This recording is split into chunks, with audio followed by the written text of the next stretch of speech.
5 friends get a genetic mutation after an incident during an interdimensional travel. Can they still go back to their old normal life? Let's find out in the movie.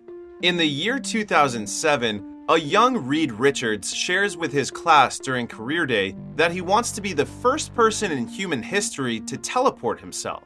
Being a genius at such a young age, Reed focuses on quantum science and teleportation technology. He confidently tells the class that he's currently building his very own teleportation machine called Biomatter Shuttle. Ben Grimm is the next one to be called up front to share his dream career.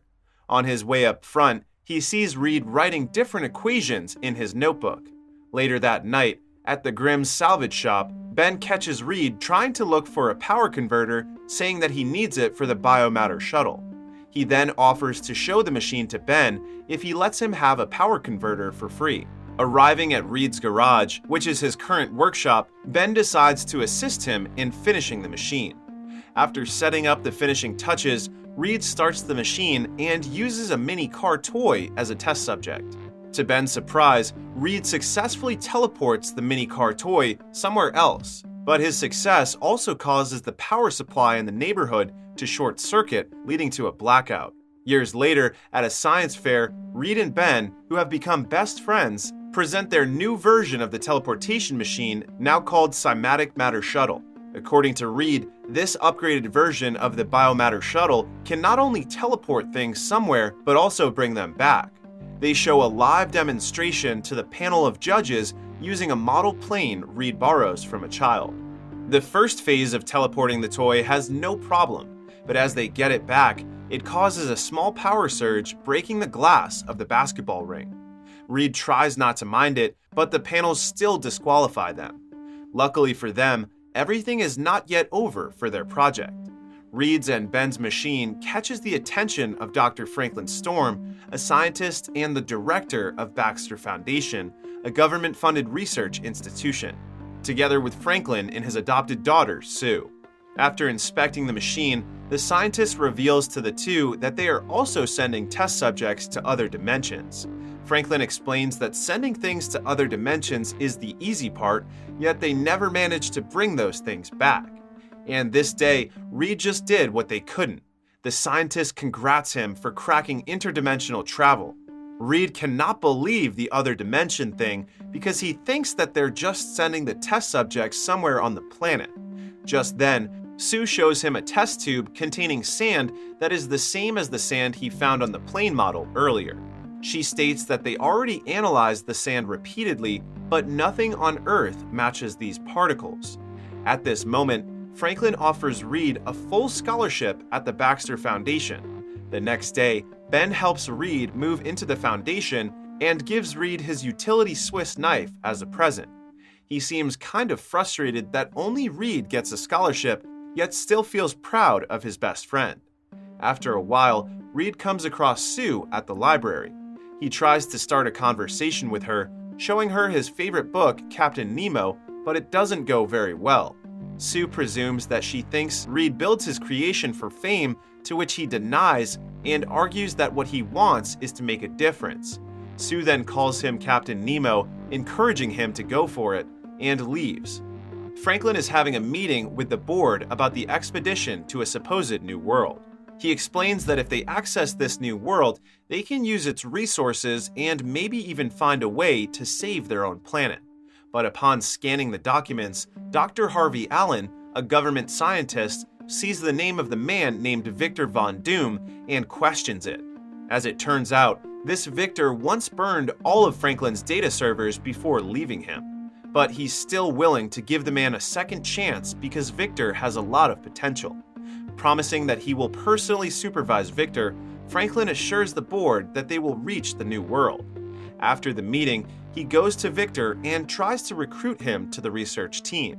At first, Victor declines, but upon knowing that Sue will be part of the team, he changes his mind. Back in the Baxter Foundation, Reed, Sue, and the others begin working on a massive teleportation machine based on Reed's design. Looking at the blueprint, Sue states that during his experiments before, he was ripping a hole in the fabric of space and time, which can cause a black hole and could swallow the entire planet. Hearing this, Reed is glad that it never happened. Sometime later, Franklin and Victor arrive. Seeing the two, Reed and Sue follow them and find Victor scanning Reed's drawings and equations. Franklin introduces the two men to each other and tells Reed that Victor is the one who started the project. There, Sue and Victor show Reed an image they took from the other world before. Franklin tells them that this new planet could be used to save their own, but Victor doesn't think that the Earth deserves to be saved. Being the pessimist he is, Sue calls him Dr. Doom. In turn, Franklin points out that the mistakes of the old generations can be fixed by the new generations, and this new world is their chance to change the Earth for the better. Of course, the three young geniuses don't hesitate to agree. However, Victor wants them to be the team to go to the new world. Somewhere else, Franklin's son, Johnny Storm, is competing in an illegal car race. When he's about to win, the engine of his car explodes and he crashes into an electric post. A little later, his father picks him up from the hospital, still in disbelief that Johnny is racing again. Inside the car, the two argue about Johnny wasting his potential to what, according to his father, are senseless things. Due to that, Franklin tells him that he will not get his car back unless he works for him. Left with no other choice, Johnny comes with his father to the Baxter Foundation. At this time, the whole research team is finally complete. Day by day, they all work hard, with Reed and Victor on the formulation, Sue on the suit creation, and Johnny on the construction. Over time, the four begin to bond as well, especially Reed, who's technically new to the group since Sue, Johnny, and Victor already know each other. Finally, the day that the team finally finishes building the teleportation machine has come, and they call it the Quantum Gate. Later that night, Reed sends a picture of the machine to Ben, thanking him for everything that he has done for him. After that, he and Sue talk about their personal life. Seeing this, Victor gets jealous and says that he is being unprofessional. But his mood changes upon hearing Reed says they're already finished with the system of the Quantum Gate. The next day, Harvey and the board arrive at the Baxter Foundation to witness the live demonstration. For the first organic test, they used a monkey as a test subject and see in the video feed what the other world they call Planet Zero looks like. Upon the monkey's successful return, interdimensional travel using Quantum Gate is proven to be effective and safe. Harvey then congratulates the team for creating the machine. But to their surprise, the government will send people from NASA for the expedition instead of them, the creators. Seeing how disappointed they are, Dr. Franklin promises them that he will convince the board to change their mind. When Sue follows her father, the three men hide from the others to drink. At this time, drunk Reed convinces Victor and Johnny that they should go to the other world and make their marks there before anyone else does. To pay homage to the very first person who helps him build his dream, Reed calls Ben to join them, who shortly after arrives at the Foundation and suits up together with them for the expedition. As the four men get into the pods, Sue, who's been working in the office, gets alerted that the Quantum Gate has been activated. She immediately goes to the lab while notifying her father about the situation. But when she gets there, the four men are already teleported to the other world. On Planet Zero, the four men are in awe upon stepping on this world's soil for the first time. When Reed and Ben put up the American flag, the ground breaks a little and they see a glowing green light beneath it. They then check on the place where Victor thinks the energy is converging. Upon knowing that they need to go down a cliff, Johnny decides to stay at the top to be the anchor as the three climb down. There, they see a green lava-like substance. Placing his hand near it, Victor discovers that it's responding to a physical stimulus. As Victor submerges his hand further, the substance explodes, causing the ground to erupt. The three men run back to the rope and climb immediately with Johnny supporting their weights. However, Victor falls hanging on the rope. Reed tries to pull him up, but the erupting green substance reaches Victor. As it spreads over Victor's body, Reed accidentally lets go of him. To make matters worse, the substance melts off his rope, causing Victor to fall back down to the surface. With no other options, Reed and Ben continue climbing, and along with Johnny, they go back inside their pods. However, the re-entry is not working, so Reed can't send them back to Earth. Fortunately for them, Sue just gets their signals back and helps them by manually overriding their re-entry. She successfully teleports them back, but not before Johnny succumbs to flames and Ben is hit by rocks. The impact of their return causes a shockwave that knocks Sue down and causes blackouts to the whole city. When Reed regains consciousness, he immediately sees Johnny burning. Because of this, he starts looking for Ben, but his legs are pinned by a pillar. As he hears Ben calling for him, Reed crawls in the direction of his best friend's voice. He reaches a pile of rocks, thinking that Ben is pinned down inside. Reed promises to get him out of there, but when he looks back, he sees his legs unusually stretching from where they're pinned by the pillar. Shocked, Reed faints again. The next day at Area 57, the scientists are now examining Reed's stretched body. As soon as Reed wakes up, he immediately starts looking for his friends. He gradually gets emotional, so the scientist makes him fall asleep again. At the same time, Franklin comes to see his children. First, he is brought to Sue, who's shifting in and out of the visible spectrum. The good thing is her vitals are all stable. Then he sees Johnny, who is still burning. When Johnny wakes up, he starts to panic and releases an explosion. He sits up, seeing his father looking at him with pity. A little later, Reed wakes up again and hears Ben calling for help. With all of his strength, he decreases his arms to their normal length and goes through the vent. Looking through the grills, Reed sees that Ben has turned into a human rock. At this time, the whole facility is alerted of Reed's escape. After promising that he will figure out how to solve what happened to them, Reed continues to escape alone. As it turns out, the accident during interdimensional travel gives them unique abilities. Later, Harvey visits Ben and manipulates him into thinking that Reed has abandoned them. Then, he says that the government and Area 57 can find a way to fix what happened to them. But in return, they will need help with their service. After just a year, being able to control their abilities much better now, Ben, Johnny, and Sue have become great tools for the government, especially Ben.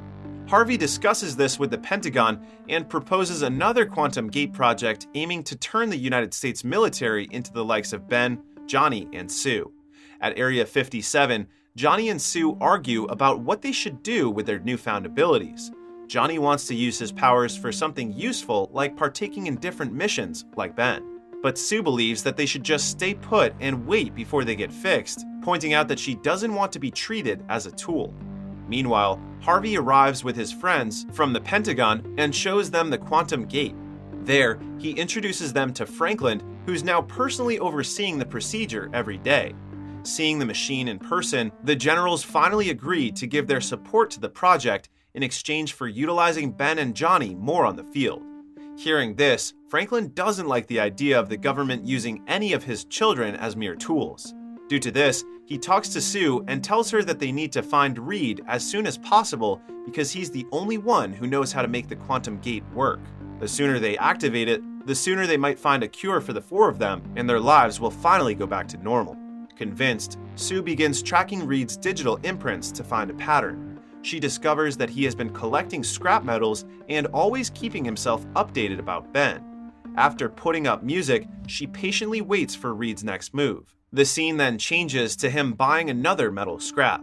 By morphing his face to look different, Reed has been freely going around without anyone recognizing him, collecting scrap metals to build a quantum gate of his own.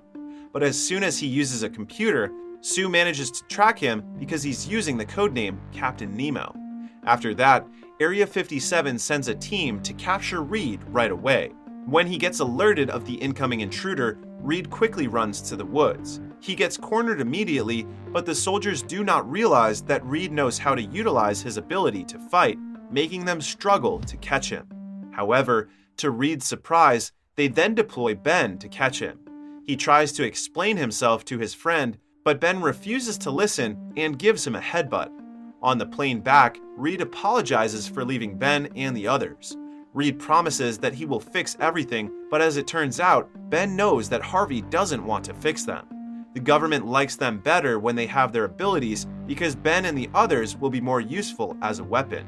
When they arrive in Area 57, Sue talks to Reed and convinces him to help them fix the gate, telling him that this is the chance for his work to make a difference.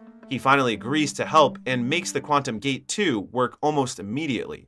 During the teleportation trial to Planet Zero, Reed and Johnny see each other again, and unlike Ben, Johnny has no hard feelings for Reed. As the crew steps out to the other world, they see a man approaching them, and it's none other than Victor. All of them are surprised that he manages to survive that long on Planet Zero.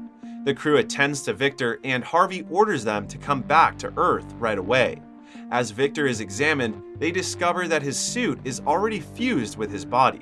Harvey tells him that they will work on it and help him in exchange for him telling them everything he knows about Planet Zero.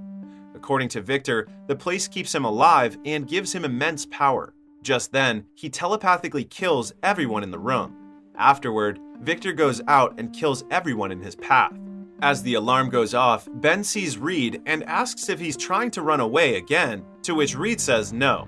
On the other side, Johnny and Sue come across each other and start looking for their father, Franklin, who is actually trying to stop Victor from going back to Planet Zero at the moment.